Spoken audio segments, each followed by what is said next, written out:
Oh, look, I can do it like money made, glamorous ting. 12 round unanimous ting. Casual fans on an analyst ting. That ain't KG and Travis's ting. That's undefeated, undisputed like Lennox. Do it on points, jab your head off. Who tried to say that AJ fell off? Must have never had Nigerian. Yo, what's going on, people? Welcome to the Undefeated podcast.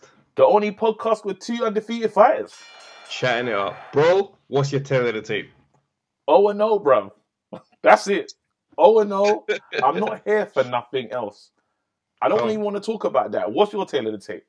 2-0. Let's get straight to business. Listen, what I need people to do right now, you keep talking about this pod. We want the Joe Rogan deal, innit? We're trying to get the 100 milli, yeah? The only way we're getting 100 mil is if you guys like and subscribe. What you say? We're up next. No, don't laugh at our future though. It's nuts. Right now, If you believe, then I believe. Wait, up next. When you say next, how do you break down the next 100 milli? Nah, don't laugh at our chances. It's funny. Do you know what's funny about this? This Joe Rogan thing has driven the whole game crazy. I know people that don't even like talking that are thinking of starting a podcast. Starting a podcast, of course. I don't understand what's going on. They can't wait to pod now. Bro, they can't wait to sit there and have the maddest opinions. The maddest of mad takes, fam. It is crazy. No, once again, people like, subscribe, share. That's the only way we'll get up there and we're gonna get that Joe Rogan money, fam. Yeah, I'm on it. Right now, I got Joe Rogan in my mind. How funny this sounds. Because one day, just a banter, yeah, look at Joe Rogan subscribers and look at ours, fam. It's a long journey. Listen. But you know what, though? How long has he been podding? He's been podding for like 10 years. Yeah, it's been a long time. And Fear Factor helps. He done Fear Factor. He was the guy. Oh, so some people don't know that, you know. I forgot it was the same guy, you know. It's the same guy, bruv. Just switching to UFC and he's just doing it, bruv. But shout out Joe Rogan. How are you? What are you drinking? That's a good question. Orange in the Serrano today. Orange in the Serrano. So I'm about to be in my foolish bag. Okay, so we're doing dry. Just to balance it out. Yeah. We're doing dry June. It's just a thing that me and my missus just said we're just gonna stop drinking alcohol for like the whole of June. Oh, dry June. I thought that was the name of your drink. I'm thinking, what is that now? It sounds like it could be a drink though, so let's hold on to that. Is that like a cranberry? Yeah. Nah, so this is the new thing. We just decided, yeah, man, June's here. Let's try it. No alcohol. Do you know what I mean? So, but it's only it's like June or something. It's bad early in June. Is this because you were low key becoming alkies? Yeah.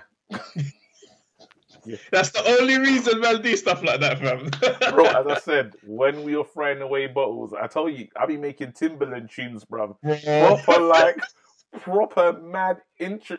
Like, as the bottles are falling into the recycling bin, yeah, the beats that are coming from that is crazy. Listen, a few years back, we're talking like 2016. Yeah. Don't know what was happening. You know what it was, I picked up a light habit. Because when I was doing shows, I started drinking at the shows. Mm-hmm. And after a while, I was like, just on the way home, I was like, right, let me just get a light brandy. It just became a little routine thing. And one week I looked at myself, I was like, nah, this ain't it. This ain't who I am. Decided not to have a fight, fam. That's when I had that last the fight. That's when the fight came. Yeah, bro. I was like, you proper said, no, enough's enough. Dead. It's got to go. I got to get back in shape, and I'm done with that. That's incredible. Man. But you know what? As I said, it's nuts out here in these streets. Fam, bro. It's so weird. Listen, the people that listen to us every week, I want to say to you lot, big up yourselves. But for there's new listeners, or the listeners that, am I going to listen today and never again? This episode's going to be different. I want to let them know from the beginning. We're going to talk about boxing, but we got to cover some stuff. Now, because it's us, we're gonna tell jokes at points. At many points in this, the jokes will fly, but just accept us if you can, because you lot have been the people that have been rocking out with us for a long time.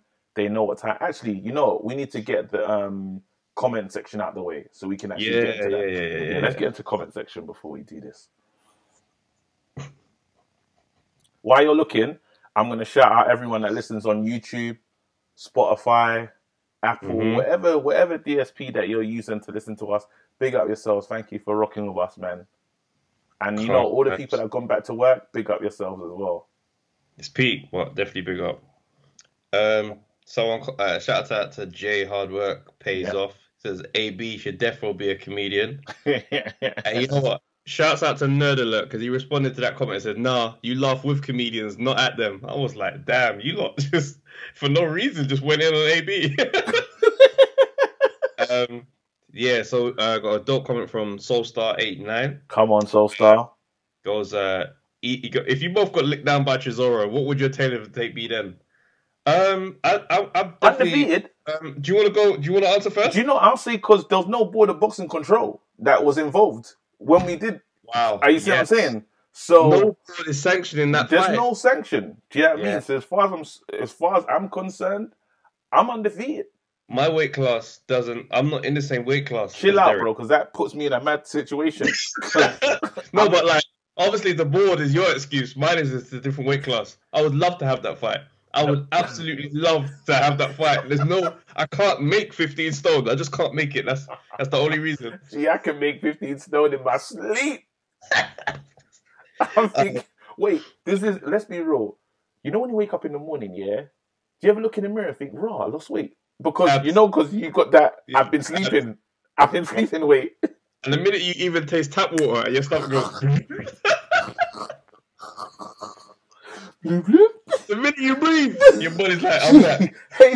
Listen, H2O, oxygen touches your body, stomach's back. Do you know what? Yeah, I've been trying to get my six pack. And the thing is, it's not even like I got a belly. I just want my six pack back. And I start and I'm like, that first morning, by the evening, I'm like, nah, this is long. Gee, the last time I had a six pack was when I had like a strong cough. There was one time I had a cough and I'm never like, you know that cough that just was there. And it just... I went out and got waved. Next day I woke up and vomited. So while I'm vomiting, I'm going ham, but I'm feeling my stomach once I'm throwing up and I'm like, yeah, shredded. I can't believe, man, okay, so I know I'm not the only one. I'm not the only one that's mad then. But let me get back to comments. Let's get back to comments. So I've got one from Ibrahim Mel. Let me finish Soulstar's comment. Oh, my bad. I thought, sorry, my bad. Go to it. So he goes, on the Floyd event, he goes, my feelings are that I'm desensitized from feeling any form of emotion as this has become so normal and frequent that I'm used to it. Talking about George Floyd, not Floyd Mayweather. Me having this thought is what is alarming to me, not the loss of the man. That in itself is alarming. He goes, as a black man raised in London, England, racism is completely different to the States. He goes, every time I go over to the States, it makes me realize how much of a bubble London is compared to the segregation in ethnicities in the States. From the times of Reuben Carter to Malcolm X to present, you see the exact same pattern. No change has happened due to the black community, or better, still the lower class in the deprived areas having no power of ownership. I fully understand what the pre-Mecca Malcolm X was wanting. His delivery was militant, but the idea was logical. His autobiography is a must-read for everyone, not just the person the same complexion as his. Do you know what? I got that book as well. Really? Yeah. I haven't read it yet, but okay, that's a strong comment. I think was that Soulstar, yeah? Soulstar, yeah. Yeah, big up Soulstar, man, because that was I like how you put that together. And it's so real, like it really does make you think. I think because we're going to talk about a lot of that stuff today, I'm going to park it there and we'll get back to it. So I love how Soulstar puts bare different comments. He's heavy because it's important. It's like, like streaming when we got the, you know what I mean? He does help the comment section. So big up to Soulstar. We see you. Ibrahim Mel, the intro, LOL. Never fought, never lost. Undefeated. It's true. That's what it is. Nerd alert. That's it. I would love it if Tyson comes and knocks Wilder out cold. So you know that conversation that I was talking about. Yeah. Nerd alert's with it still. Let me do Ishan actually. Ishan Baral. Yeah. We know Ishan. Yeah. Cool. Can't wait for Amir Khan to give me the house tour. Help a brown brother out. That's what we were saying. Come on. Because Ishan fights as well, innit? Mm-hmm. Sign him up, Amir, man. Bro. We ain't seen no footage of Ishan. We only seen the footage when it wasn't a good situation. Have we seen Ishan's footage? Did we? I don't think so. We just knew that he had a fight with older kids. Yeah. Watch when Ishan becomes world champ. You know we're going to have the ringside seats. Oh, we're there. Have to. We're there. I want to walk to the ring. We need more. Yeah. All right, come on. You got another one? All right, let me get through this one. So his comments broken into two parts. So he goes, I like the intro talk about the situation over here. He goes, I guess now you have a better understanding of how things work here. I guess you can figure out how the general way things work would bleed over into boxing fans. It is not usually as bad in the bigger team sports most of the time, occasionally with Chris Jackson, NBA, Colin Kaepernick, NFL. But boxing is so tribal naturally and is carefully marketed to tribalism here. The bleed over of people's worst instincts comes very easy. Wow. So he goes on to say... this is Skinny Kinney, yeah? This is Skinny Kinney, yeah? Yeah. Skinny Kinney. He goes, dude is way bigger than AJ here. Talking about Tyson Fury. He goes, there's a few reasons. Number one, he's come over and essentially stayed. Number two, he fought Wilder twice as Wilder became an American star and beat him badly the second time after rising like the Undertaker in the first fight. Number three, let's keep it real. He's white. He goes, just being white is not enough, but he is white. Huge and perceived to be the best number four. And to be the best. Number four, Fury's perceived persecuted gypsy background and drug struggles help sell him as a flawed human who's trying. Number five, he's funny, playful, and talks mad shit. He goes, Fury is more popular than AJ with black people in America. Oh, wow. Fury toured America with Wilder, who is super popular in black America for out-of-the-ring stuff. Yeah. You can tell they actually like each other through the trash talk. He goes, they sang soul songs. Fury made Sugar Hill his trainer and keeps talking Kronk and Manny Stewart. With a hug from Wilder, win or lose, and a couple of words, for example, Black Lives Matter, he has a near permanent hood pass. Also, Fury was willing to fight Wilder. He did it twice, maybe 3 or 4 times. The way the AJ fight didn't happen made it look like AJ was too good, too important, and too clean cut to fight Wilder. Wow. Wilder had to either not fight AJ or fight him for very low money because Wilder was beneath AJ as a person. Wilder can't have that fight because he's just some small-time American hood rapper type. That probably isn't true and probably isn't what the AJ team wanted to project, but that's what ended up being heard by most people. Also, the very way that AJ is marketed in the UK so successfully, clean-cut, handsome, Olympic hero, non-controversial, non-confrontational, it risks him being labeled a white man's champ, a coon, Uncle Tom, or a wannabe.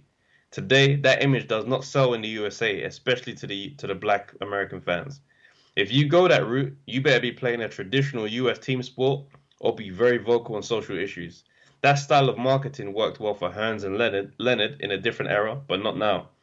That was what Bob Arum wanted to do with Floyd Mayweather, and that's why Mayweather left and made up his own thing. Eddie tried. He got him on the right shows, but it was tough because AJ had to maintain the image that he has in the UK. AJ needed to be very vocal on social issues and maybe tie himself to the Mayweather gym or LeBron. In the USA, Eddie's talking trash for him makes him look owned. If AJ wants to come back, he could win the USA over. He likes the social issues from what I hear. Try to be a LeBron sort of character. He likes hip-hop. Go there. Don't trash his opponents. Try to hype them up. He's good at that. Maybe tie himself to the Mayweather gym or Roy Jones and some young USA fighters, and he could get popular here. Wow. You know what, yeah? Deep dive. And you know what? Once again, bat, Skinny Kinney. Whenever I see Skinny Kinney's name in the comments, I'm like, oh, I'm about to learn something today. No, you know what I'm saying? Big up Skinny Kinney, and it's crazy what's going on in your country, in America currently. So we're with you on that level. Now, it's mad because he's talking real boxing there, and there's a lot of stuff that I would like to, and there's the stuff that I would like to respond to, but there's stuff that I'm like, wow, from that perspective, I can understand how they would see it. You know, because the perception is key. And in over here, there's a reason as to why, and it's that systemic thing. It's going to come in. There's a reason why AJ is promoted the way he is over here for us. It works here. It works here. They need, what happens over here is they need that. It's almost like vanilla-ish where anyone can have it. Do you know what it is? Yeah, you need to appeal to the everyman. Everyone. Yeah. You see what I'm saying? Like you know Ricky Hatton. Yes. Got that oblivious to your own greatness type yes. vibe. Where it's like, you know, I'm just a regular lad. You know, that's it. Just from a village. And then you're a world star athlete. And they love humility, and the underdog or the fighter, the trier is celebrated here more than the winner. You know, after a while, the winners start to actually get on our nerves. But we say that, but Conor McGregor, not celebrated. Oh, what? Was beating his chest like madness, bro. Conor McGregor became a superstar mad quick. Yeah, no, but it's different though, and he has a different following, and he's Irish. You know, like he's white. He's white. His journey will always be different. He can be wherever he is. The importance to conform and not to come across a certain way is really important for AJ, and why a lot of deals come his way, because it's like because a lot of people there you go marketing companies, and why this time is really interesting. Marketing companies say to themselves, we want to invest our change, because it's all about money when you come down to it. We want to invest our change. Where am I going to have less risk? Yeah. Again, Derek, I don't know if I'm giving him them peas. Derek is or might not get the money. Dylan, if that's the case. Like even down to what's this fighter's name that wants to fight Canelo? English guy, we talk about him all the time. Billy Joe. It's risky. I know with this cash cow in AJ, but chances are I'm not going to see him at this. America's a bigger market for boxing. Yes. So then you've got this thing where it's like you're gonna have to turn your back on the UK market and switch it up to go to America to get the big dollars, where greatness, braggadocious, and just all about just general free behavior tends to be embraced. And I've never seen that Eddie Hearn, because over here it's celebrated. We're like, yo, Eddie Hearn once again. He's here. Eddie Hearn's become the star. Yeah. So that he can talk on behalf of AJ, because realistically, AJ's trash talk is funny. We always get onto about the trash talk. It's just because the fighting is amazing. We let it fly. Yeah. But look at Joe Joyce and Dubois. Their trash talk is kind of in the same ballpark as AJ's. Yeah. But they ain't got the brand like that.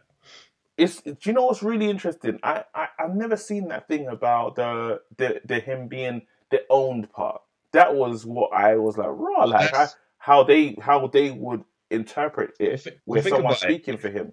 If you're like the history of American fighters, braggadocious, Muhammad Ali, Floyd Mayweather, that's where the buzz comes from. Because people tune in to watch him win or lose. It's a big money fight, right? Now, you look at the fighters in history that they're used to seeing great fighters talk like that.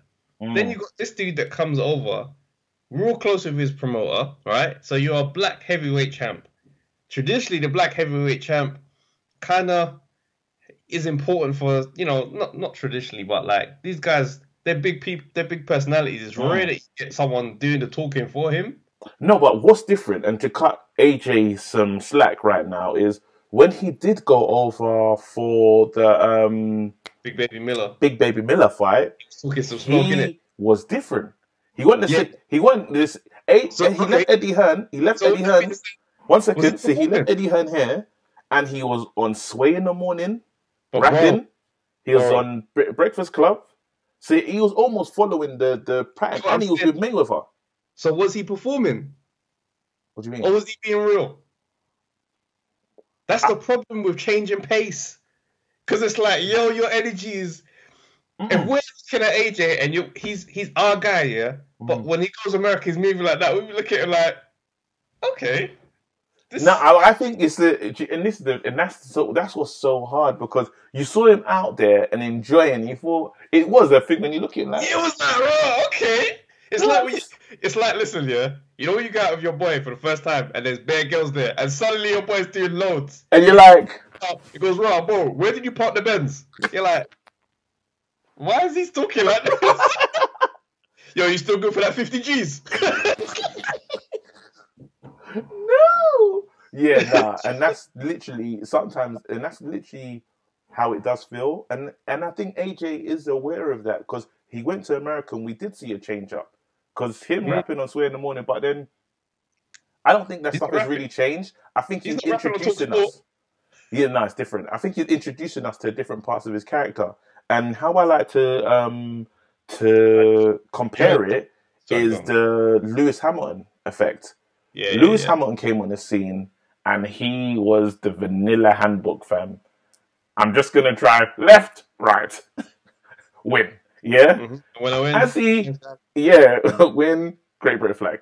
Yeah, I mean, as he started to get into it, he said to himself, well, I've arrived now. You can't say nothing to me. I probably secured a lot of bags. Yeah? F it.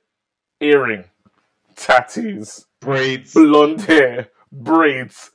He's got a whole sleeve. He said enough is enough because there was a time when he was winning. I was like, he doesn't even feel like I can relate to him. Now I'm like, now he's the guy. Yeah, I'll be watching.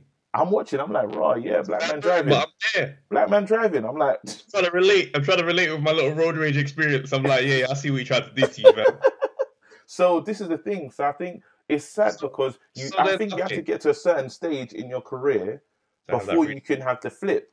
Do you know what I mean? And stuff. And I do feel that AJ is on that ascendancy. He does need to capture the titles to do it. But then again, it's the cultural switch of how they will look at an American. I do understand that thing. Oh, you think you're better than me.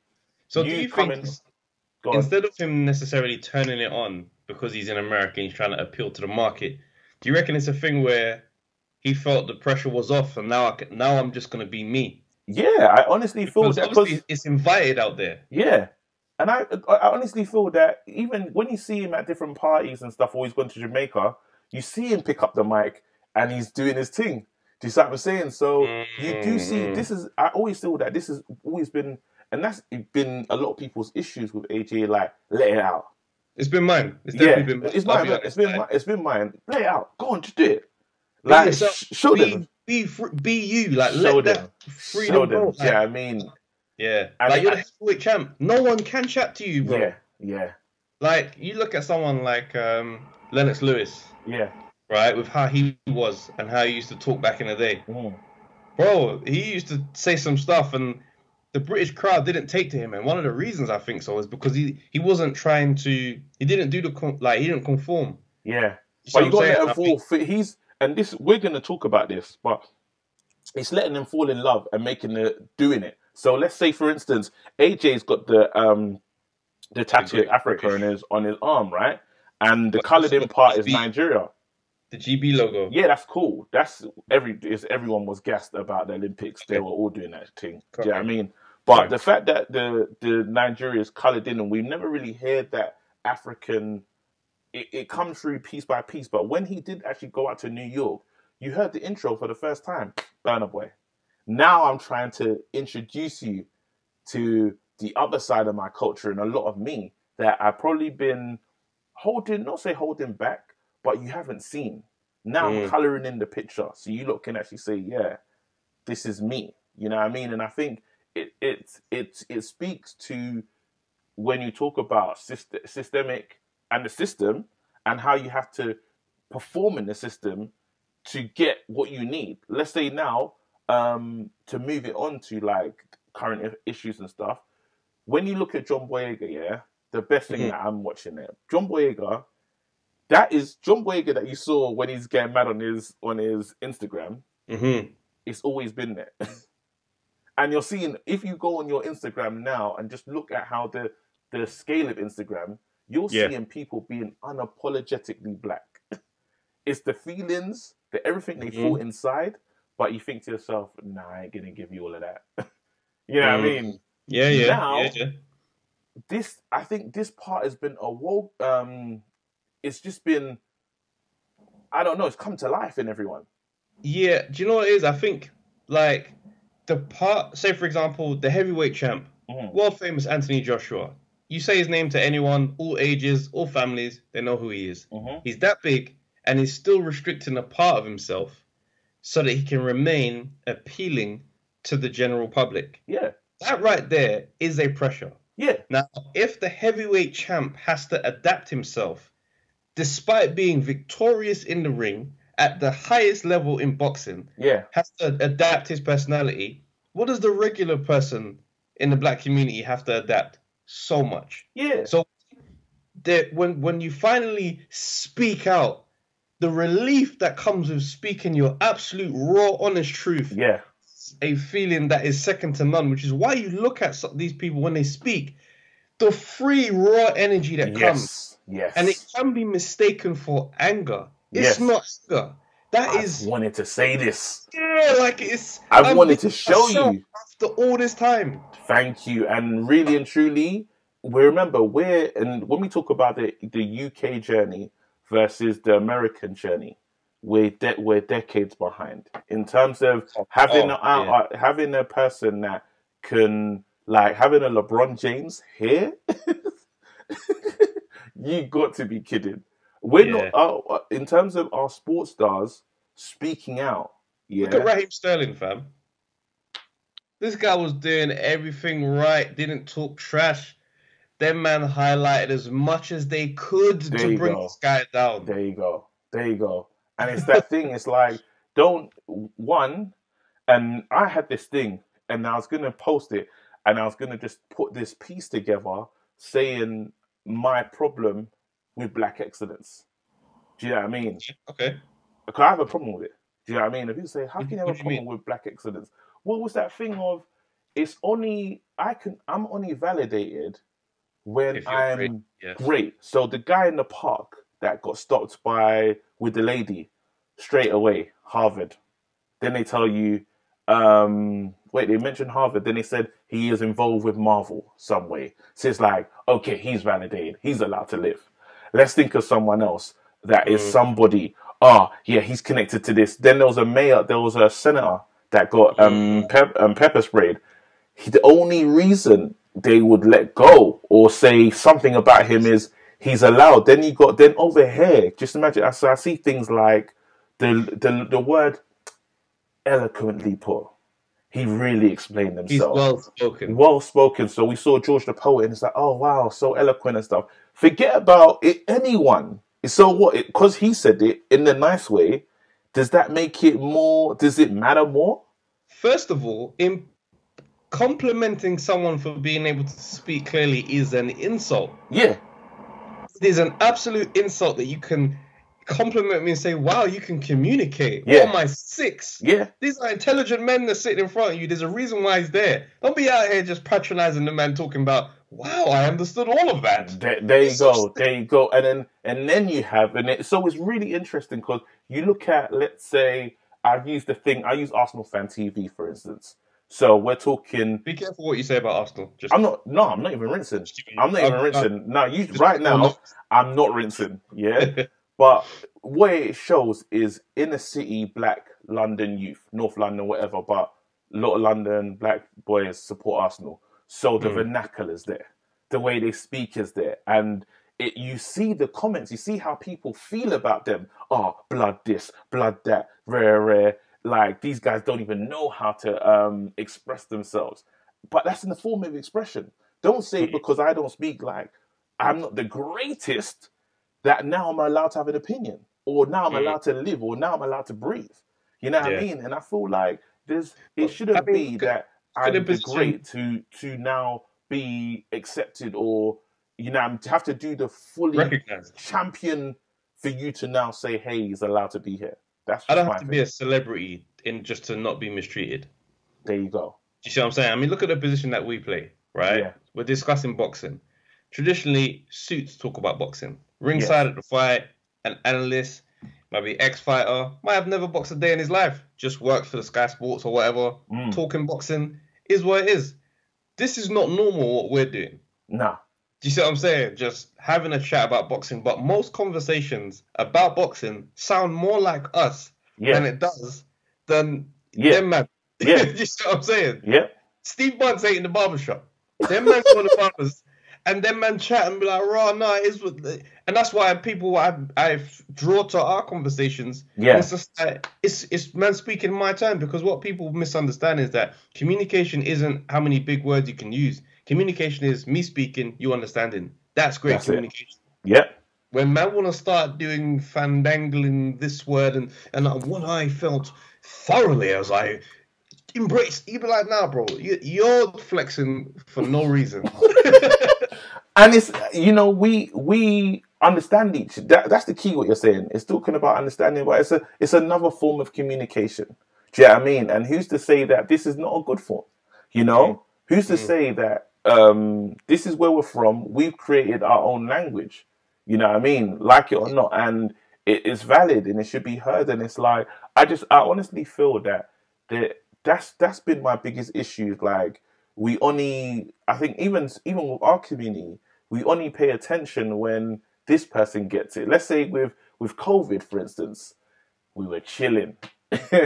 Idris Elba got it. It was like, whoa, Idris, bare people. You know what I mean? So obviously, I think that's due to a lot of misinformation. Because remember, there was one point where it's like, oh, black people are not really too affected by it.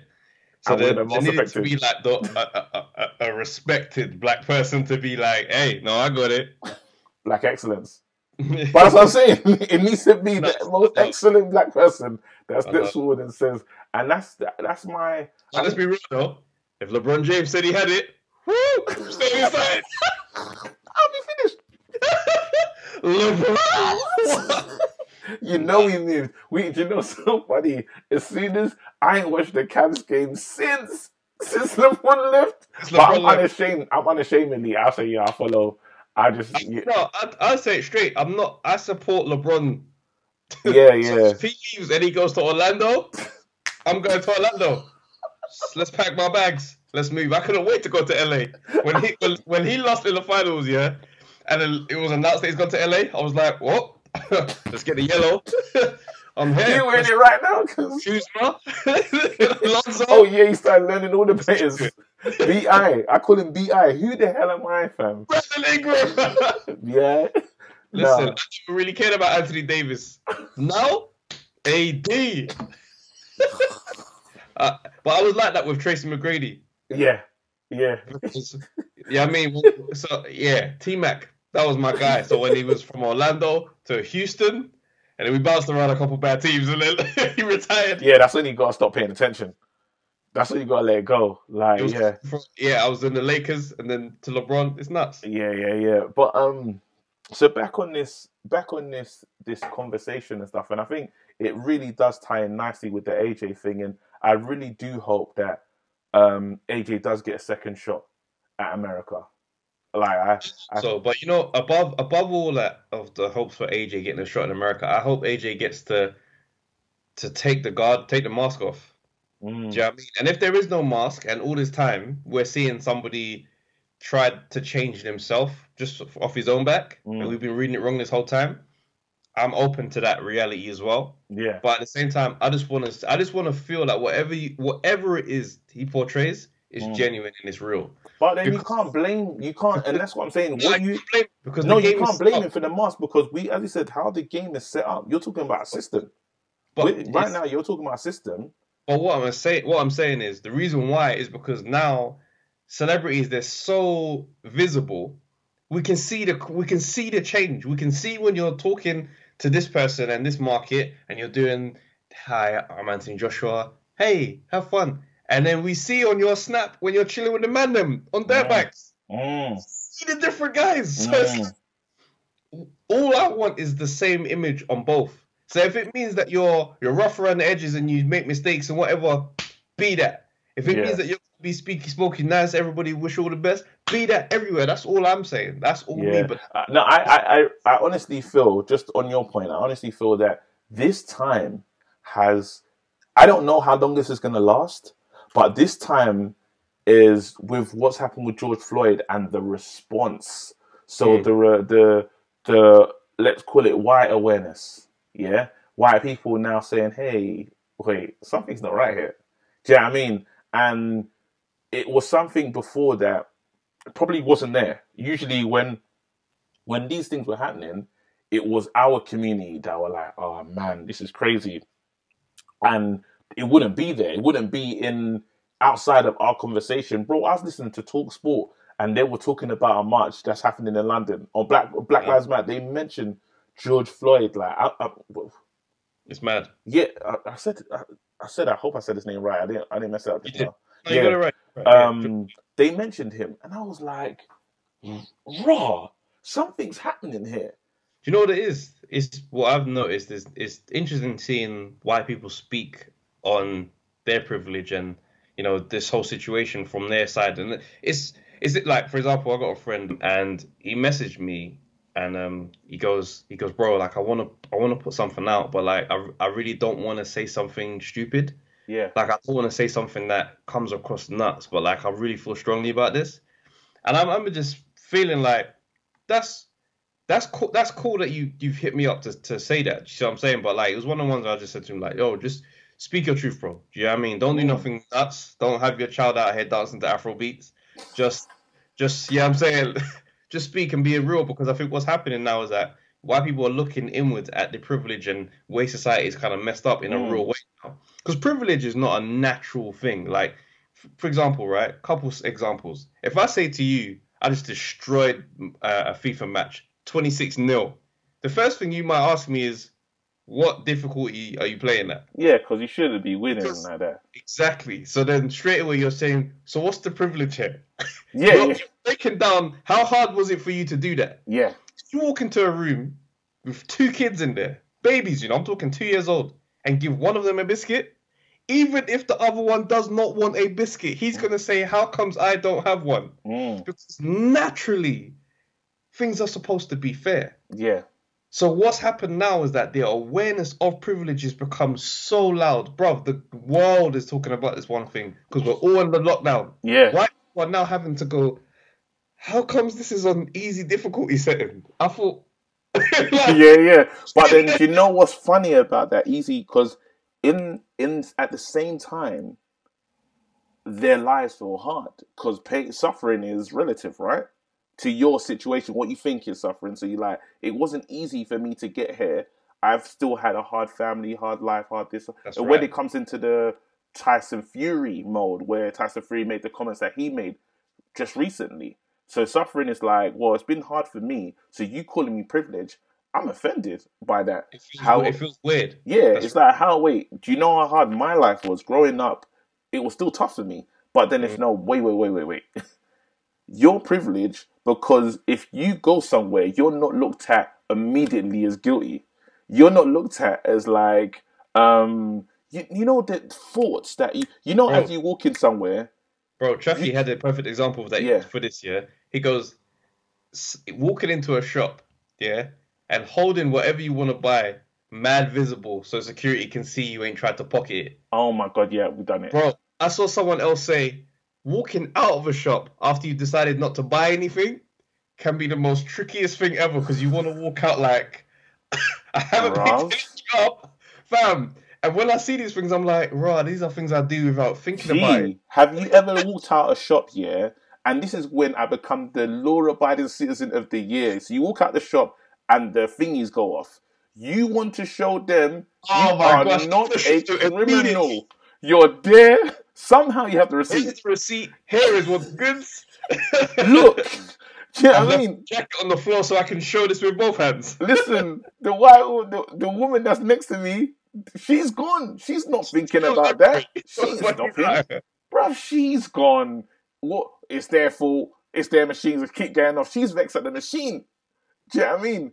I'm thinking, I've got to prove my innocence right now because it looks nuts. And even when I do, I feel the eyes, everyone looking at me. Oh, stealing again. You got to double check yourself because, like, why do I have this feeling? He's stealing again. Do you know what I mean? And it's like, it's crazy knowing that and just knowing each and every way you go. Like, let's say, so my dad, for instance, and I made the choice. So my dad obviously gave me, I've got the most English name in the world, you know, and he did that for a reason. He knew that I'm not going to get high. When I do my CV, if I've got what's the name? Jerome Ishmael, the black, like real black names. Or if I go hard, if I go to my Nigerian, if I hit them with a Femi, Toby, if I go that way, yeah, there's no success here. Do you know what I mean? In terms of, it's harder for them to look at my CV and say, yeah, I want to look at this guy. My name is you don't know what you're getting. You actually think you're going to get a white man. And even down to the point when my dad made changes in our, well, not him, I think someone before him made changes on our last name, how it's spelled. So it's not even spelled African at all. You know what I mean? Now, he's done that to give us a forward hand because he knew how hard it was for him. But for me, I've had to reverse that now because now when I go to Nigeria, it's hard for that belonging feeling. Do you know what I mean? So with my daughter's name, I made sure it is just Nigerian. Like, that's it. You know what I mean? So now it's to reconnect and refill that thing. But he's done that to give me a chance. My dad has allowed the system and tried to play the system to give me a chance. And that's all we've been doing for years is, where do we fit and how can we play this? How can I not offend to win? That's you know what I mean? How can I not say how I feel to win? Even with my stand-up, right? I looked at a clip of me like mad years ago, probably 8 or 9 years ago, when I first few times I performed at the Comedy Store. Yeah. And I was listening, and I watched the clip, right? Because I watch all my old stuff sometimes, and I hear old jokes that I was telling, and I always cringe, because I'm like, right, that's dead. I mean, the crowd might be laughing, but in my head, I'm like, that's not I'm so much better than this now. It's nuts. But the way I was talking, because obviously the crowd was mainstream, so it's more white people, I'm speaking different. In my logic, in my head, they're not going to understand how I talk when I'm talking to the man then. Yeah. And when I would do that, right, the shows would be cool. And then one day, bro, I literally just had enough. Went there, and I was like, I'm just going to be me. And if it don't work, I'll fall on my sword. Bro, from that day on, any room, always the same. Yeah. And I feel like the genuine energy of it makes it connect even more. Yeah. What's happening now is that now we're going to... That spooky stuff where the respectability politics, I think it's going to die out. Yeah. And I'm looking forward. As I said, the timeline is showing me that. And I just hope it continues. You know, I honestly do hope it continues. And I don't bash our champions or the people that have come before, because I understand the battle that you've been fighting, that hiding and trying to just exist here. Yeah. You know, and I'm glad. I really hope. And the saddest thing that I will see for John Boyega is if he doesn't get another job again, because you know he was like, that's not going to happen. That's not going to happen. You can't blackball him. Not in this. Not this time. Yeah. But But anyway, comments though. Let's go on to that. Yeah. So it's mad. So he was on Good Morning Britain, right? Yeah. And Piers Morgan's asked him about, you know, ongoings, Black Lives Matter and stuff like that. And his comment sounded very, how do I say this? Very All Lives Matter-ish to me. Yeah, and do you know what I would say on this, yeah? I actually blame, because I had a back and forth with one of my friends. He called me, he's like, what? You know, now we do boxing, anything in boxing world. Listen, I feel like I need to even jump in random combos when boxing comes up. Yeah. Just because... Anything in boxing. So my friend called me and said, yo, Tyson Fury, man, I've lost respect for him. That's his full words. That's how he started the conversation. And I was like, bruv, listen to this, yeah? I was speaking to Travis, because me and Travis had a little back and forth before we started. And I said, Trav, I blame Piers. And then we didn't get into it, because I was like, I blame Piers because that's first things first, yeah? One thing that you do know about, Piers is a very clever individual as well. He's very smart. Why in heaven's name would you ask Tyson Fury about Black Lives Matter? Now, the reason why I say why it's so crazy, because you've seen how he responded. Remember when they asked him questions about like same-sex relationships and all this other stuff? I hear that. Yeah, so no, but then this is I know what you're saying. I get. So 1 second. So the issue is now is, like it or not, there's the travel, like, so with the traveler community, they feel incredibly marginalized, even though they're white. Because I remember I was watching some shows, and I'm not trying to give him any. I'm not caping for him. I know. I'm not caping for him, but the way they're looked at and the way they're perceived is like below society, all this other stuff. So now you already know that when I speak to you, I'm talking to. There's certain times when Tyson Fury can go into his traveler mindset, yeah. And he's done it before because he knew that was the biggest mistake. He didn't get the British Sports Personality of the Year thing because of all them things. Because he beat Klitschko, which was an amazing feat. And everyone was like, well, you're still that guy that said all that other stuff. F you. Do you know what I mean? That was the vibes that they were giving for him. And anyone media trained is not going to respond like that. We know, no matter, even if he's won the title in this day, Tyson Fury is still Tyson Fury. Do you know what I'm saying? He's still that same guy that will say something wild. So it's almost like I bring you here and I set you up because I know you're going to fall off this cliff. Piers Morgan knew exactly. I don't think. No, but I do understand what you're saying. Yeah. But at the same time, it's like Piers Morgan didn't walk him into a corner.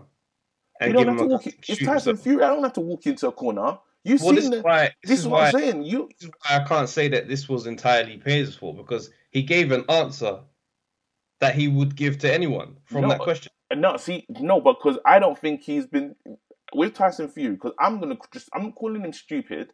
I'm just calling him in terms of you look at his education and background and how much he's been experienced and given to. I don't think you follow Tyson Fury on his social media. Yeah, massive fan of reggae music, grime music, black culture. So why would you not ask him? I get what you're saying. But then I know if I talk about Tim Westwood would be asked. Huh? Tim Westwood would be asked. I wouldn't even. Tim Westwood is anyway. I don't want. Yeah. He's a DJ that plays black music. Yeah. He'd be asked. Yes, he's a white guy in his 60s. But he can answer that question. But I'm saying that Tim Westwood is sharp enough to answer that question. And Tim Westwood is not coming from a traveller community. Do you know what I mean? He's not coming from a... He's not coming from a... You got to remember what you said earlier, yeah? Yeah. Just saying, there's a white awakening, you said. Yeah. Right? White people are looking at they're starting to understand what we've been talking about all this time. Mm-hmm. Why would the heavyweight champion, white heavyweight champion, in a sport which is typically dominated by black athletes, he's going to have a proximity to black culture. He can answer this question. He's very qualified to speak on this. His trainer's black. You see what I'm saying? That's why we saw what Skinny Kenny. No, asking Steve Kerr. Yeah. No, but you know what you're gonna. This is what I'm saying. Right now, even the people that you're talking about, I trust them, in many conversations to say something of a coherent. Maybe I'm giving a lot of. But Tyson Fury was not. What he said wasn't not coherent. Yeah. What he said just didn't fall in line with what you think is right. Yeah. So it's not that he's gonna start. Oh, I didn't make sense. Let me explain it again, and it'd be a different answer. He clearly said what he said. No, and this is what I'm saying because he in his thing, he's talking from his understanding of everything that he has gone through. I don't think truly he's looked at this. Do you see what I'm saying? Because even this is how I knew that Tyson Fury is a different individual. They were training in the morning, him and his wife, and then I think he told the kids to get out, the kids left, and then they started cussing. It's like, fuck off, Dad, and they went like literally, it was nuts, and he's like, just shut up. Then you saw this thing, you saw almost as a quick segment of just that. I want to say the traveller culture, but how it is, it's different. I would look at it and say, that ain't right. Or someone else would look at it and say, yo, what is that? But that community is its own, and don't get me wrong, I'm no way saying all lives matter, but I don't think that he has the understanding of not only his position, I think with the lack of education, I don't think he has to understand. I honestly feel that he doesn't have to understand. I'll be honest here. I like Tyson Fury. Yeah. Like, boxing aside, I've all the stuff I've seen of him as a man. Like him, you can't dislike him. But I'm not gonna pretend like what he said. For me, I don't agree with that because what he said pretty much took away from the conversation that we're having, which is what All Lives Matter does, which is what I don't see race does. It's one of those statements where you go, oh yeah, everybody can be racist from all colors. Any type of racism is bad. You're just dismissing the issue here. Because it's a deeper conversation that you don't want to have. So smother it. It's not about that. Anybody could be racist. Anybody. And that view is the view that this whole conversation is attacking. So when I heard that, I was disappointed because I was like... There's this... So I will stand with you and say, cool. I'm with you. Interested in that. Yeah, I'm with you in a sense of disappointment. But I honestly feel that it's like, even me as an interviewer, we know what kind of questions I know what questions I'm going to ask you. Where I think, think about how many men have posted the black square. Everyone's tweeting Black Lives Matter. People are putting themselves into the conversation that they would not ordinarily be in. Do you understand? It's a different situation, which is why you can ask him and it'd be fine. But my whole thing is, it's moved away from it. Do you know what I'm saying? And it's like, it is an but this is what I talk about and watch this year because there's a gameplay happening. And I'm sorry I cut you just now. Today, for instance, and remember there's the okie doke, there's something happening that people are missing, and people want everyone to fall back in line. Didn't you think it was really strange that today Madeleine McCann was trending?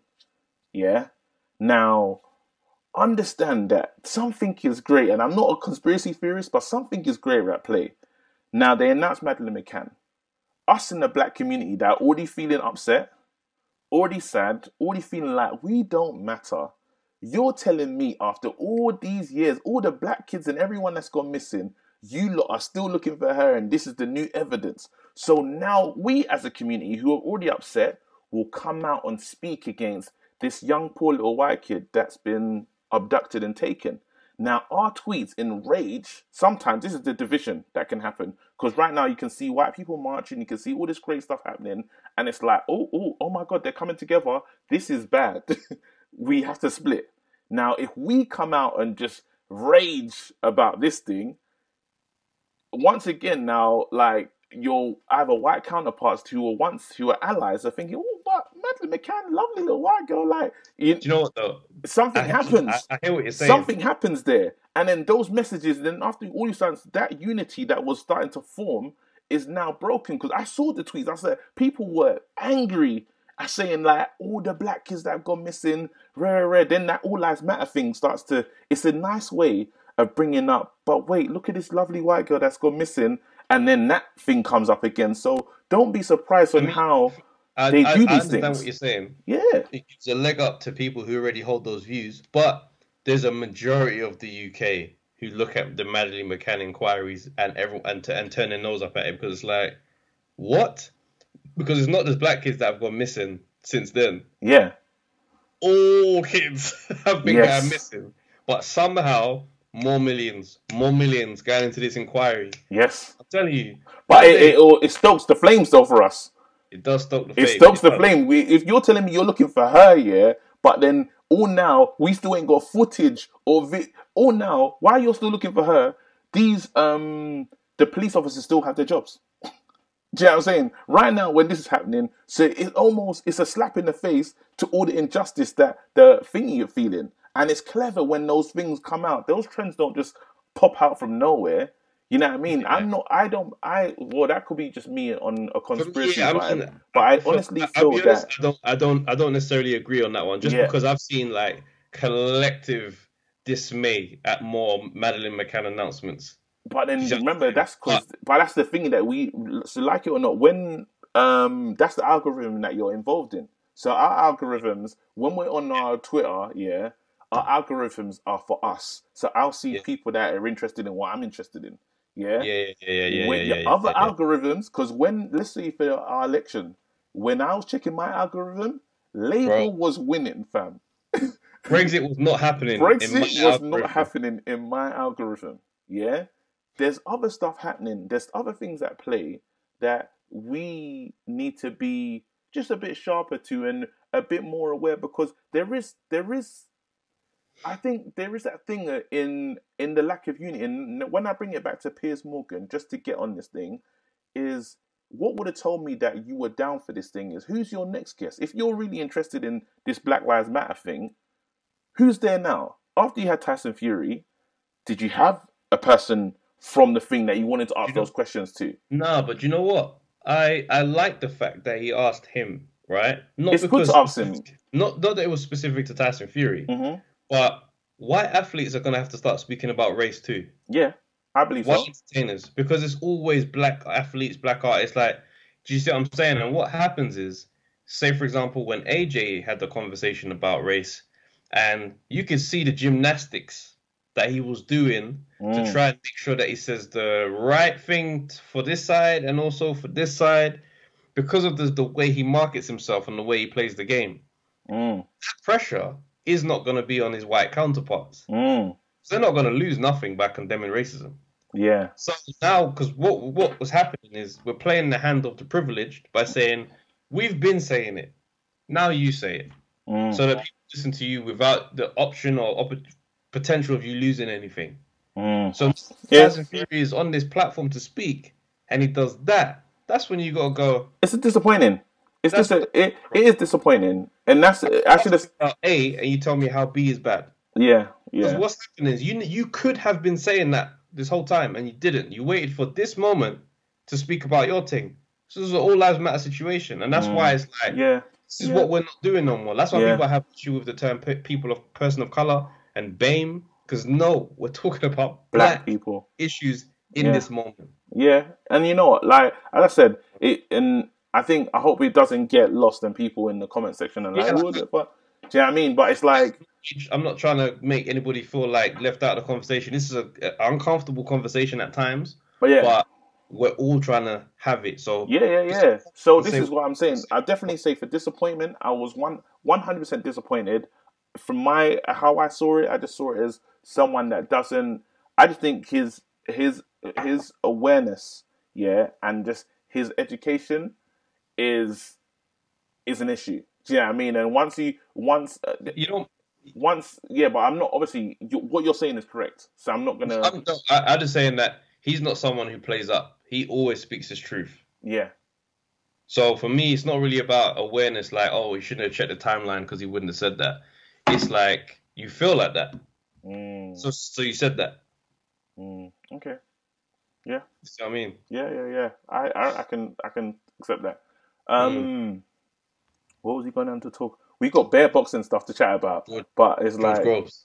We got George Groves, but before we, let's get into George Groves actually. So listen, let me just check what we did say that I was going to talk about. Cool. So, because I want to end with George. You know what? Shout out to Floyd Mayweather. Shout out to Floyd Mayweather. He said he wants to pay for the funeral. George Floyd. I think that's amazing. Do you know what I mean? I think that's dope. He said he wants to send the money and stuff like that. I don't know if it's happened yet, but he said that he would like to pay for it. That's always. Do you know what? Yeah, I saw a post on that actually this week. Someone's so it's on Ben Doughty's Facebook page, right? Yeah. I've my train me for that fight that I posted. He always has boxing debates on his page. Shouts out to Ben Doughty, man. We've got to get him on this podcast soon as well. We need to, man. So to put the post up, and it's basically saying, he's offered to pay for it. And people in the comments were just like, it's just a PR stunt. He's only doing it to make himself look good. Otherwise, he'd keep it a secret. And I was like, I was really annoyed. Like, I commented in it, and I was just like, it's damned if you do, damned if you don't when you're in that position. Because if you don't contribute to stuff like this, he's got all that money, he's greedy. When you do, it's just a PR move. Bro, Floyd, his charity stat sheet, is a lot deeper than we're going to know. Yeah. Like, when fighters, typically, fighters, pass away, great fighters and stuff like that, Floyd often pays for these funerals. Yeah. You see what I'm saying? There's a lot of charity work in Las Vegas. But it's not publicized. Yeah. So my whole thing is, when you don't like a fighter, anything they do He's bad. Yeah. So I commented in it and I said to him, I read if Manny Pacquiao or Joe Calzaghe did the same thing, nobody would even suspect a PR. It's just a Manny thing in it. That's just such a Manny thing to do. So that's why it really annoyed me. Yeah, but you're getting that. Do you know what's the funniest thing that I saw this week? Yeah, I actually laughed like a lot. You know, Virtual off white. He does the off-white stuff, yeah. Anyway, so there's this thing set up to help bail people out of prison, right? Or for the protesters. It's a great scheme, yeah. I think what's his name put up a lot of money. Drake put up like 500,000 or something. He put in a raw donation, yeah. My man, Virtual, he screenshotted $50. Yeah. He said $50, but why I love Twitter, yeah, it's the best place to be sometimes. People were trying to show $50. They were trying to show the items that he sells that doesn't even come up to $50. So he had these. The only thing that you could get for $50 from Virgil, yeah, was these marker pens in 4 colors, fam. So people were like, I can't get a keyring. All I can get is a phone case. Phone case costs more than the money you tried to donate. And I was thinking, raw. I was asking myself a few questions. So how do you feel about this? Because they went for a minute. And I was like, this is interesting. And the point that I made to myself is, but have you given anything yet? Because what's your equivalent? If you've given nothing, you coming at my man saying, yo, $50. If everyone gives $50, that's a lot of money. Do you know what I mean? But this is the thing, yeah. It's like, you can't tell somebody how much they should give, right? On a basis of them being worth more. You can't. However, when you post that and put that into public domain, when people know everything that they know about you, it looks nuts. Yeah. Because if you're someone that's gonna post a donation, you're somebody who's gonna flex with valuable stuff. So when men have seen this over a period of time and it's like, okay, cool, that's your lifestyle.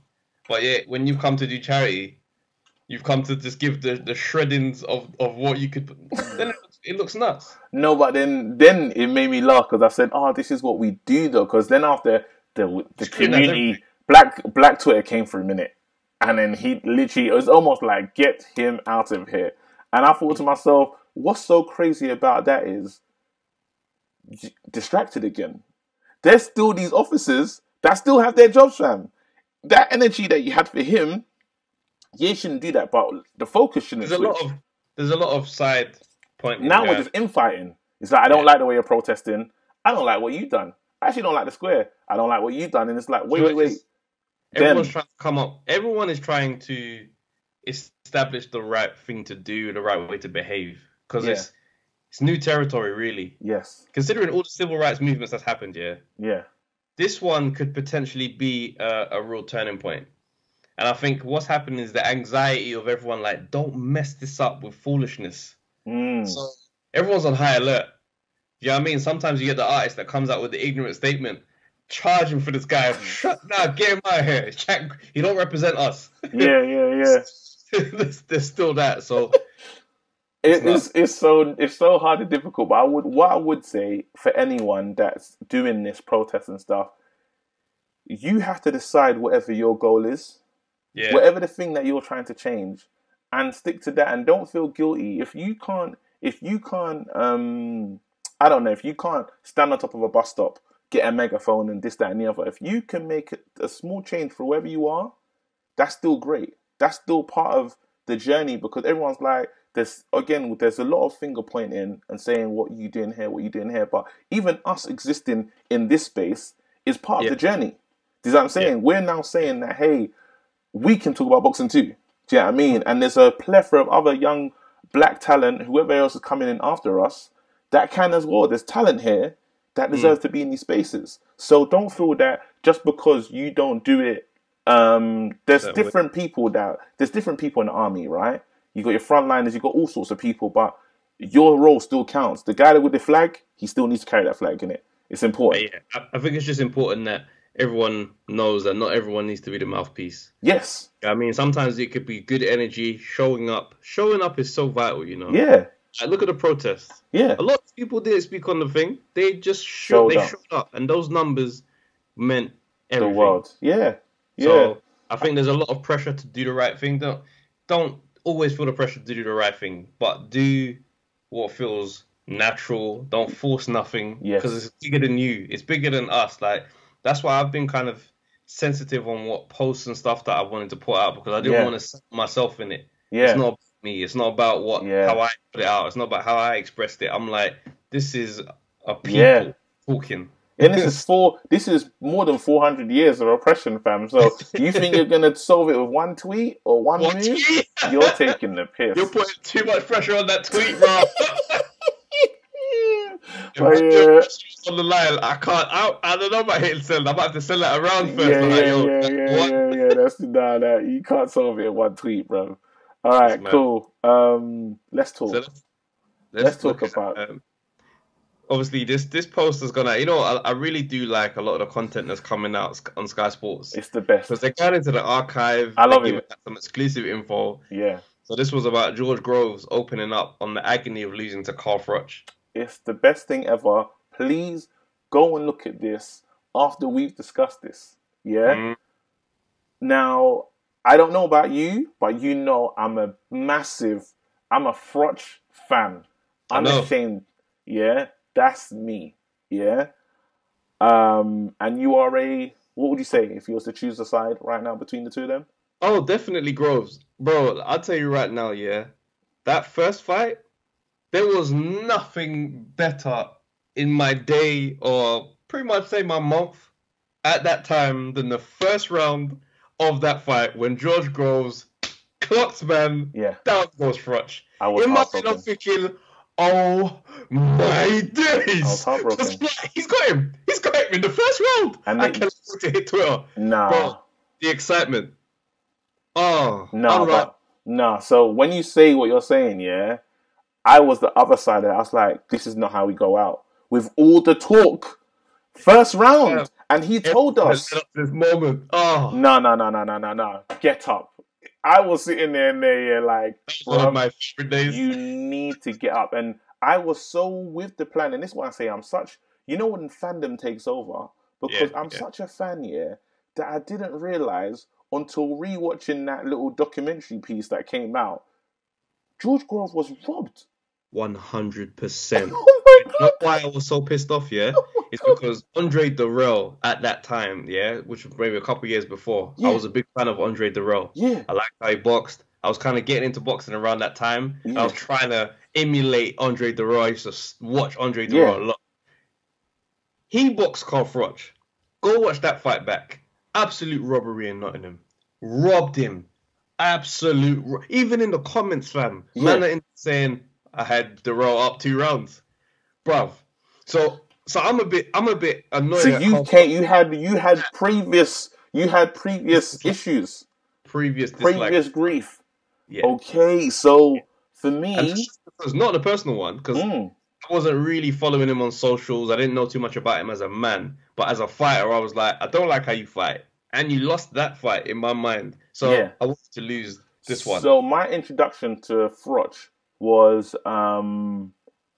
that fight. Was literally this fight here. So I watched in the press conferences. I like this guy. He's a dickhead, but I like him. He's like, look at me. I've got you. I'm gonna do it. As I said, do you know what's down over here? Do you remember? The gloves are off. When George Groves gets up and he starts to shake his hand, he shakes his hand and he pulls Froch across the table. He's like, "What are you doing?" And George Groves is kind of whole position like, "What? Nothing. This is what I'm doing." Then he goes, he just yanks Groves across the table. He's like, "What? Good, whatever." Push and pull about. Yeah, throws his hand off. George Groves gets up like he's about to do something, and he just sits down. Man, the fight was lost then. No, it went. No, the tie that thingy George Groves was wearing in that thing was nuts. Oh, there's a boot cut suit. It was a boot cut suit. The fit that he came to the team boot cut suit.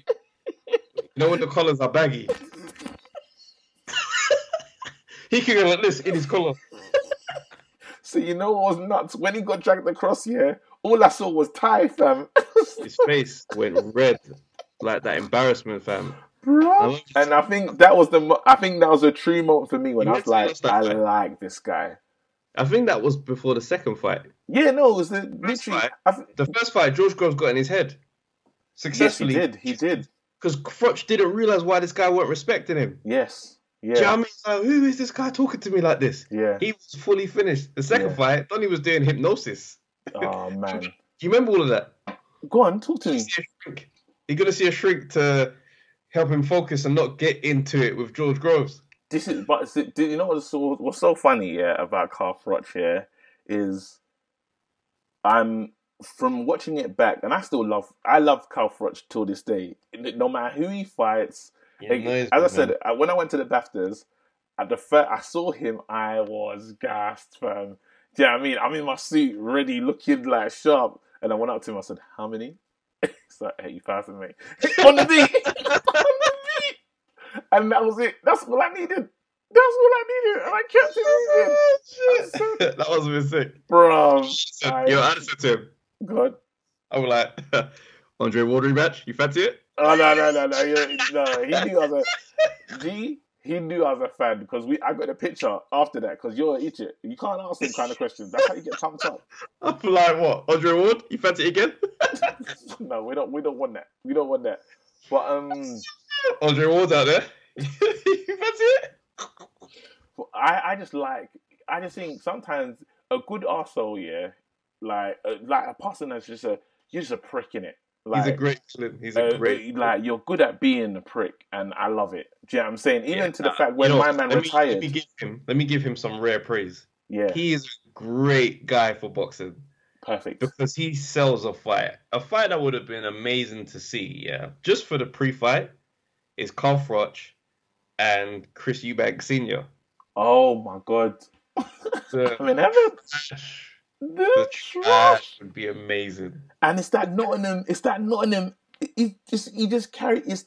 It's authentic, bro. You see him, you're like, you're sick. Like, you believe everything you're saying right now.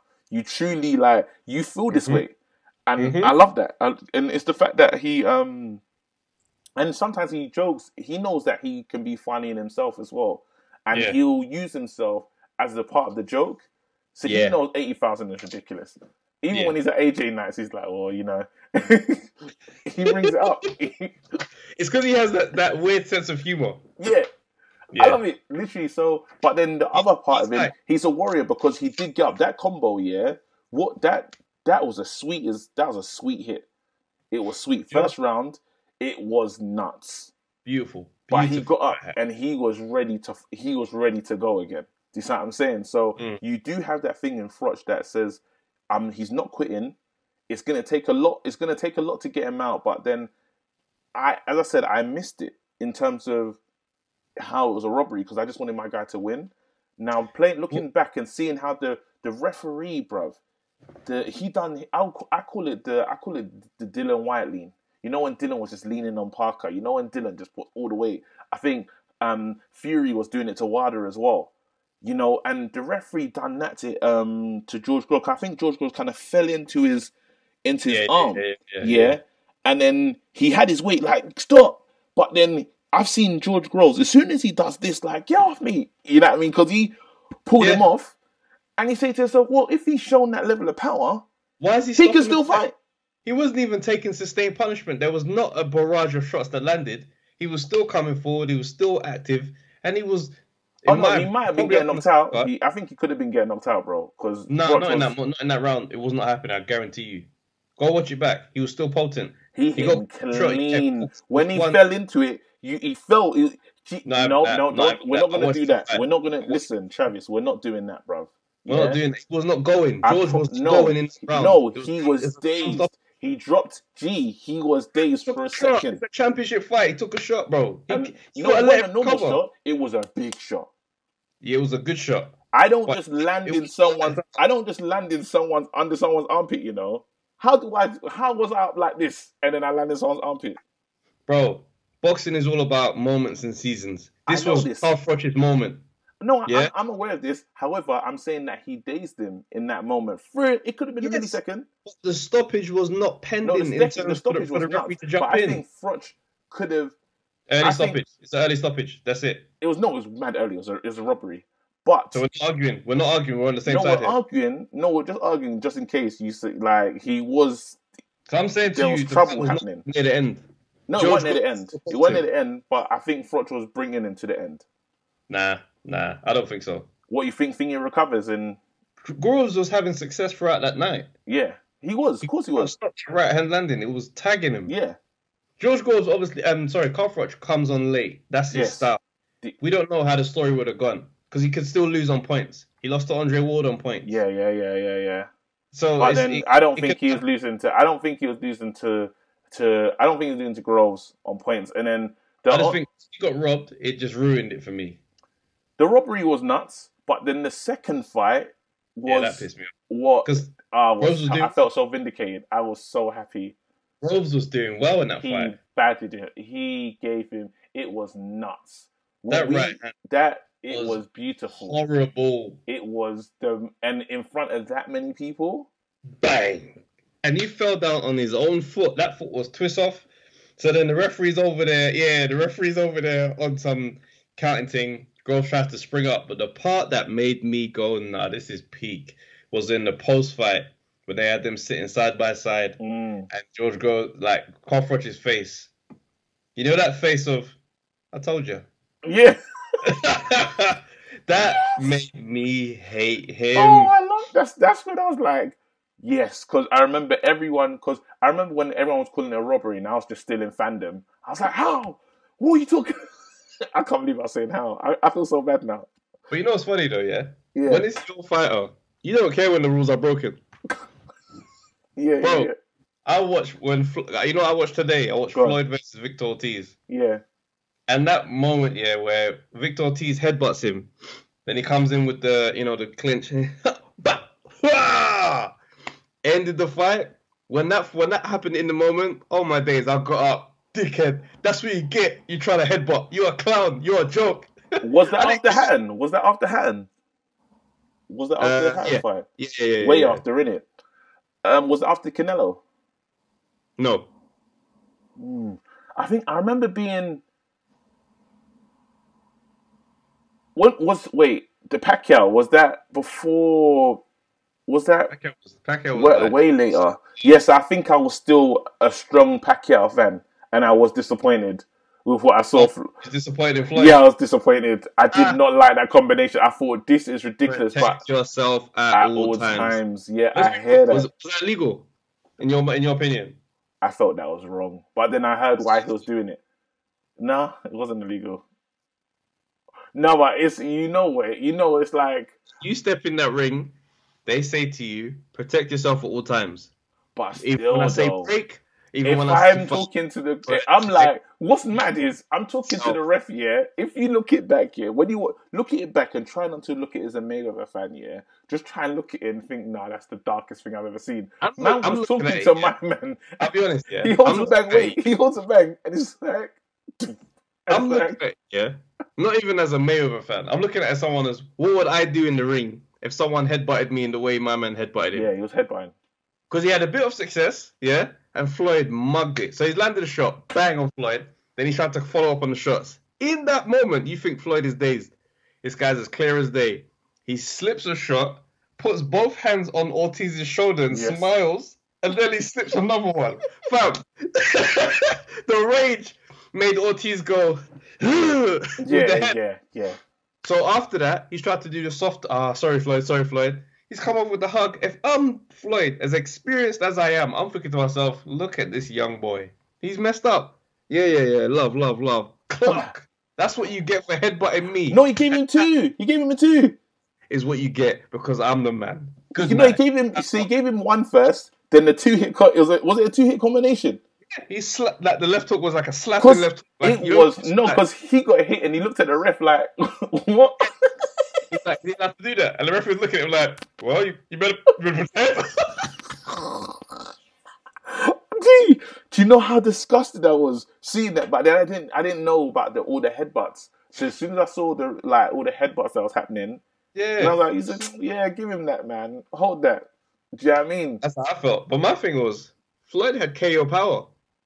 Like, as much as the shot was blindsided, he outed him. And it's not like he jumped into the shot with a big right comp. No. He literally just went slap, bang. No, but remember, he was looking at him for time. He made, as you said, as soon as he came over to do apologies, Floyd made up his mind. So he's like, I'm gonna hit him right. I'm gonna hit him. I'm gonna hit him. So he knew. Came over kissing man's cheek. Came over trying to hug. I was like, you know what? That's what you do when you're a rookie. Yeah. Because if I'll be honest, if I'm in Ortiz's position and I've headbutted and you're upset, no apology. I want you to feel like I hate you and I'm gonna get dirty. So that way you're on guard for how dirty is he gonna get. Yeah. Do you understand? And even if you're going to be clean, have that energy in the ring. Not this. Sorry. And that's the thing about the big fights. Kiss our fighter's cheek in the middle of the fight. I'm going to the change room. Yeah. Out. No, man. Number 3, you guys, you run this fight. I'm out. I'm taking off my jacket. Because he hasn't come to fight today. No, that's the difference of big fighters, though, and the big nights, and people that are used to the big nights. That's what I'm saying. And that's why, again, Canelo... Come on, big night guy. Mayweather. Now we got to put. Well, we don't have to say now. Big guy, big night fighter. In this new generation, I've said AJ's. I would have said AJ before until. No, AJ's still a big night fighter. I mean, he had a bad night, but he avenged it. What? He avenged it. Ali lost to Joe Frazier, came back and beat him. Bro, he avenged it in Saudi, bruv. It's not the same. As Skinny Kitty said, we ain't seen him, bruv. It's not avenged. It's not. Come out here. Ken Norton broke Ali's jaw, bruv. In the fight. Talking about Ali, fam. You came back and beat that man. I hear you. You're talking about Ali right now. I'm just giving you examples of why he can't. But that's a mad example to put in. Ali is just crazy as an example. I understand what you wanted to do in that moment. Yeah. Lewis lost to Hasim Rahman, big right hand, came back good, and exactly. Damn it! But I'm saying, where did he do it? Doesn't matter where. It happened. Okay. No, we're not in Africa somewhere. Oh, no, but it's the style. The style of how Lewis done it, we can't argue. We saw he beat him up. He beat him up. Lewis beat him up. Yes, he did. Just saying, why does that... win is win, bro. Yeah, I know. Listen, there's a lot of little stipulations. I don't want to do this. I even feel bad doing this right now, but... Stop picking apart AJ, bro. I'm not trying to pick apart, but I'm saying that there's stuff, you still got stuff to do. Like, as I said, with that... still do. No, with this AJ thing, why it's not people are not looking at the comeback is it's like just if you got punched up in like this area, and we were all here in this area, and you say, "Oh no, but I fought him again, you know, and I beat him up." Like, I know you lot didn't see it, but I beat him, you know. That's how it sounds. No, that's how it sounds. You came to Madison Square Garden, fam. Yeah, and you got tucked in, like it or not. Yeah, you came to Madison Square Garden, you got tucked in, and we haven't got eyes on you anymore like that, like you thought we did. The only probably people that was watching was the Mexicans. But you have to remember, the boxing game and the big money fights, it's gonna change. Yeah, because the Saudi guys, they're putting different money up. Yeah, them men are saying whatever figure you want, you can have it. You can do that. I hear it. Whatever gets made after that. There's going to be way more fights in Saudi. Yeah, no, there will be. But however, I still need to do this. I need to win. As we saw with the message that we saw, I got hearts that I need to win over there. And there's a whole market over there that is like, the only time they saw me is when I lost for a random reason. Which is never... Go on. You can't say that he's not a big night guy. Listen, he's had amazing nights. But it came into question. It can be questioned. That's all. Yeah. I'm taking the Team AJ bag. I'm taking it. No, you can't. You can't. Taking it. Your AJ badge is confident. I'm taking it again. Don't take mine. I'm putting it back. It's here. Listen, I've done the under. You can't even see me taking it back. I'm taking it back. Get your Fury or your Team Wilder No, badge? man, I'm Team if you AJ, fam. But I gotta call it as it is. If I see something that I'm like, nah, that's not, nah.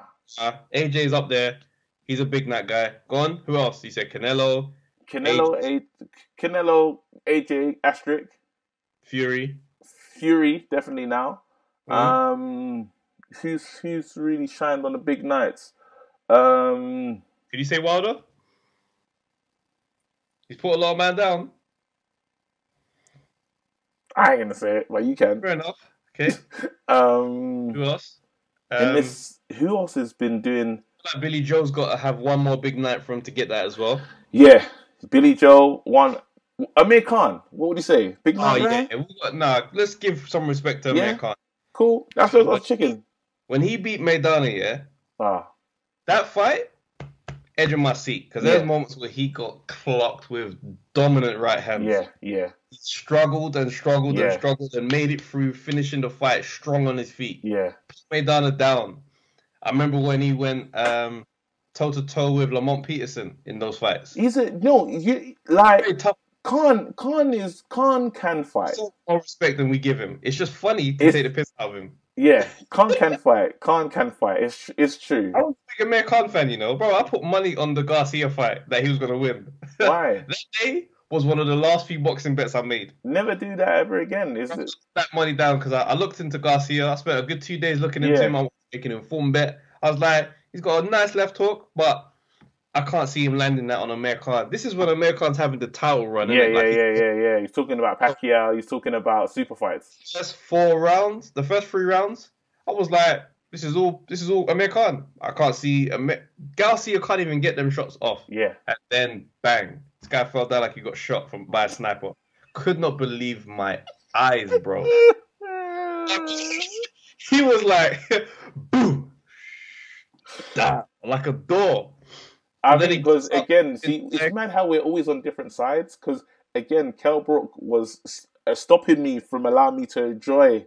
Amir Khan's career was nice to watch, bro. I know. That's what I'm saying. But I remember because Amir Khan went to the Olympics, right?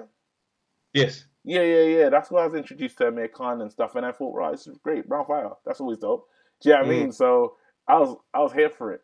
And I think the losses, I just didn't like this style of the losses. I'm about to give Amir Khan some flowers. Go on, give him flowers. That's nice. I like the fact that Amir Khan always wanted to fight. Always wanted to fight. His energy never changed, right? Obviously, way back last year, I was saying I had my theory on him taking difficult fights because it's a win-win for him. Yeah. I felt that same way. I shouldn't have been fighting him. He's a special fighter. I smashed it. I've been up the best. But he's always wanted those fights. When he fought Devin Alexander had a reputation back then. He fought Zab Judah. Marcos Maidana beat Maidana. Who else is he? He's had some. But yeah, it's similar to Cal though. That's why it's so frustrating. Cal ain't got the resume that Amir Khan has. I can't even let you get that off. Are you saying Cal ain't done the bravery fights? Cal ain't got the resume that Amir Khan has. But I'm talking about resume. I'm talking about the super bravery. You know what you were just praising him for? I'm talking about wanting to taking good fights, taking good like.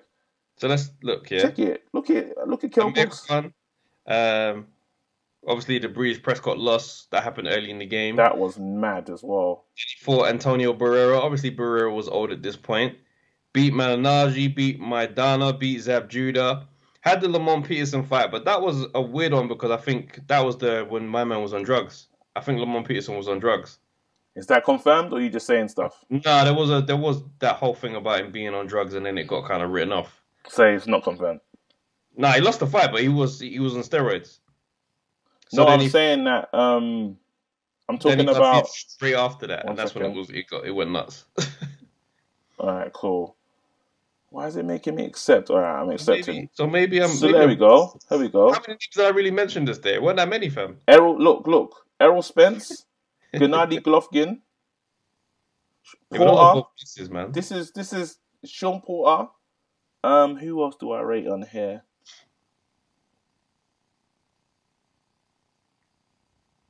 Exactly. There's nothing there, fam.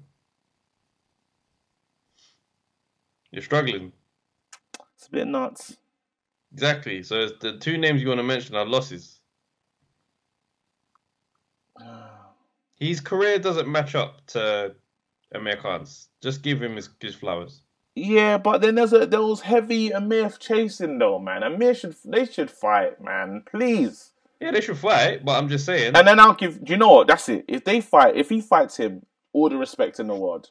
Because look, you're not being. Wait, this is the point. This is Kell Brook. If Amir doesn't fight Kell Brook, yeah, he goes down with the better career. Zab Judah, Marcos Maidana, and even Malinaji adding to that name because these men are champions.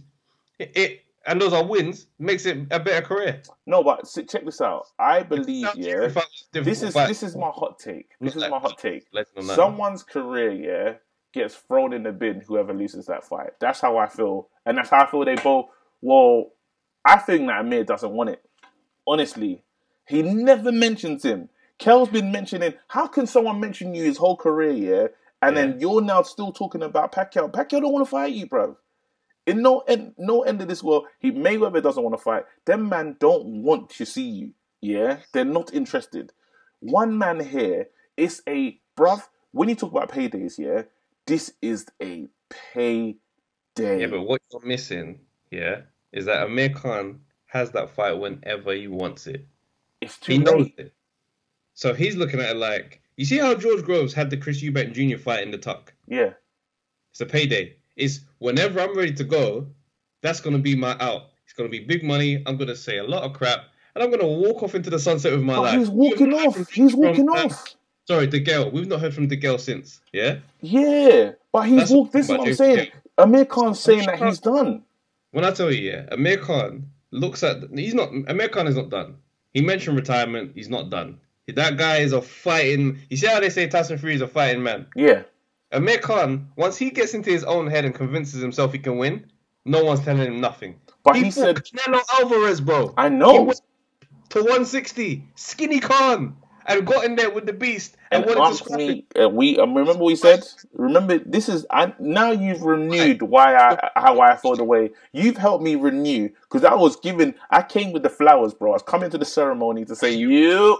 And you've renewed the feelings that I've had. Why I'm not happy with Khan.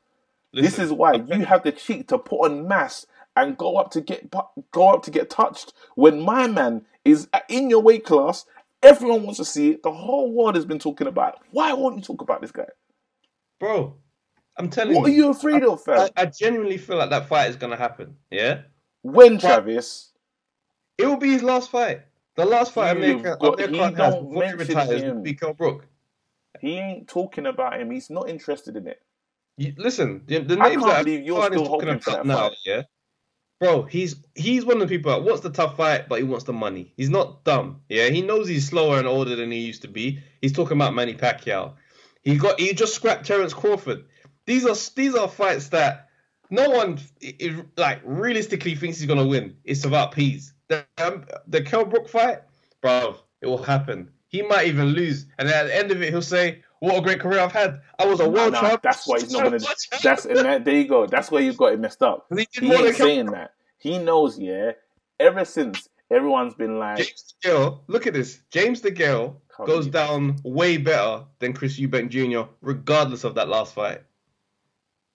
Yeah.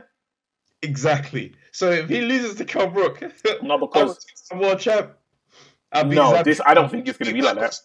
And we saw what Maidana did to Floyd. No, I don't think it's going to be like that. The narrative is already set. Who knows what would have happened if I fought Floyd at that time? But he didn't fight me. So his story is set, bro. No, I honestly, seriously, this is why I'm upset. Thank you. It's about thank you for renewing it. Thank you. Yeah. I watched the Amir Khan documentary on Amazon, Yeah. Bro, when you see the and ahhing, how they edited it, it really looks like Floyd was dodging my man. Because Floyd put out on the thing and said, look, who do you lot want me to fight? I'll fight whoever you lot say. Everyone said Amir Khan. He said, I don't even know Amir Khan. So then it's like, maybe, was he worried? It's obviously not true, but the narrative is there. So and you know what? The problem is that narrative, and this is it. This is my last point I'm going to make on this. That narrative rears his ugly head, yeah, because all the writing stops when these two meet each other in the ring. They're both finished. They both had shots, and they both fought people they shouldn't have fought. And you know what people say? These two meet. You know what people are gonna say? Yeah, they should have fought earlier. Of course, but I still beat you. It's gonna be a thing where I still won. Whoever wins that. No one is giving Chris Eubank Jr. praise for beating that James DeGale that he beat. No, but that's different. That is different. It's not. It is different, and I know they have their issues. I know they have their issues. No, you're right, but still, James DeGale's career cemented. He's the Road Warrior. Yes, Olympic champ, world champ. His story is set. It comes down to those accolades at the end of the day. You've renewed my way I feel about Amir Khan. I'm sorry. Have some flowers.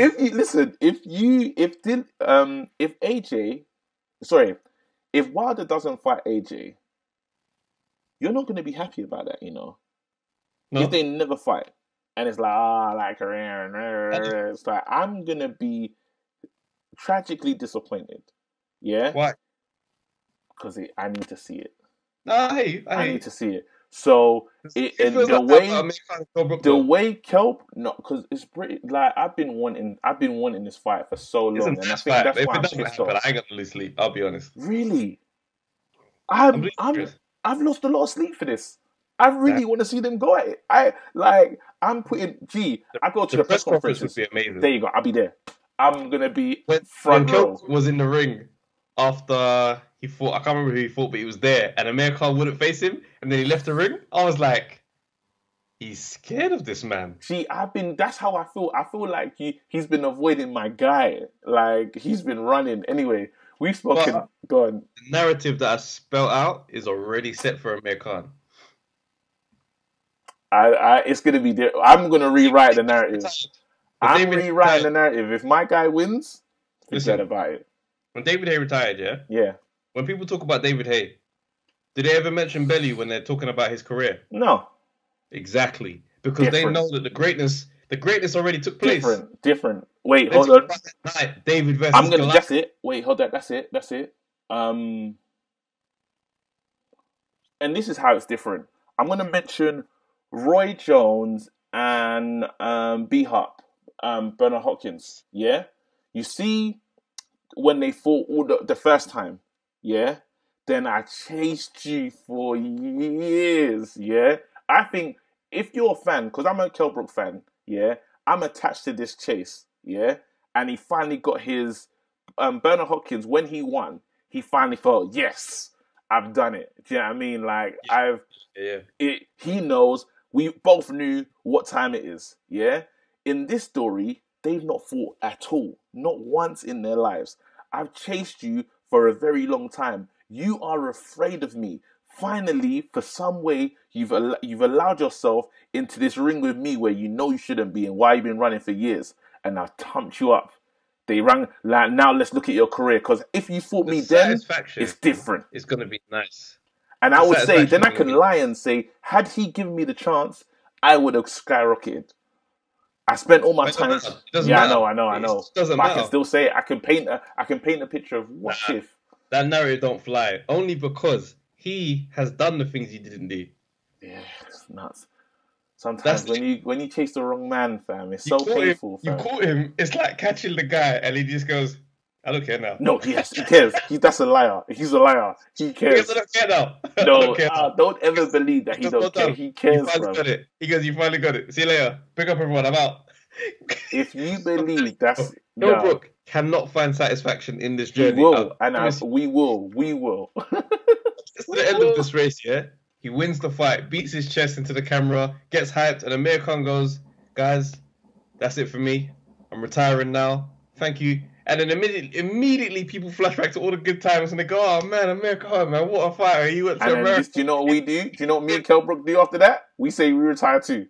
Just at that moment, we think. Kell Brook retires. And he's like, "Yeah, you put in a good effort with Triple G. Yeah, you put in a good one with Errol Spence. Yeah, you beat Paul, what, you was an ugly fight?" No, and we put in work with Errol Spence as well. Good work. We mashed good work in that. you quit because of the injury. We get it, but he ain't got the highlights that Amir Khan has. I promise you how this looks. Kell Brook does not win this. It's sad. What if he knocks him out in the 3rd round? Maybe, but if Amir Khan pulls out one of them speeches, the retirement speeches, it overdoes it. It outdoes it. 1st round. It's gonna look great, but Amir Khan gets up and says, "Yeah, I'm done." He goes, "I'm not the same." So he can't win.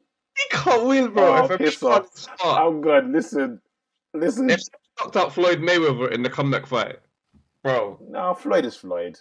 You know what I mean? Floyd is Floyd. It's different. No, but Floyd can't lose though. He can't lose. He cannot lose though. That'd be too painful for me, and it'd be painful for everyone involved. I don't ever want to see Floyd lose. Exactly. There's always risk. Anyway, people, this is Undefeated. I'm KG. I'm Travis J, man. I hope you guys enjoyed this episode, and yeah, just I hope we keep your spirits up, man, and look after yourselves. Yeah. Anything we said in this podcast today, they didn't agree with or agreed with, put it in a comment, man, and big up everyone. Let's start a dialogue. Let's start a dialogue. But we actually have to talk back when in the dialogue, though. So yeah, we will. Yeah, cool.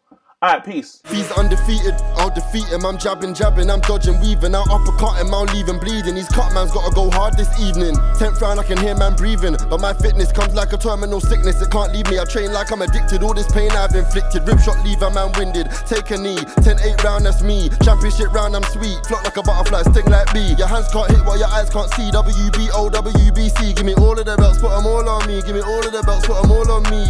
Undefeated. Undefeated. Undefeated.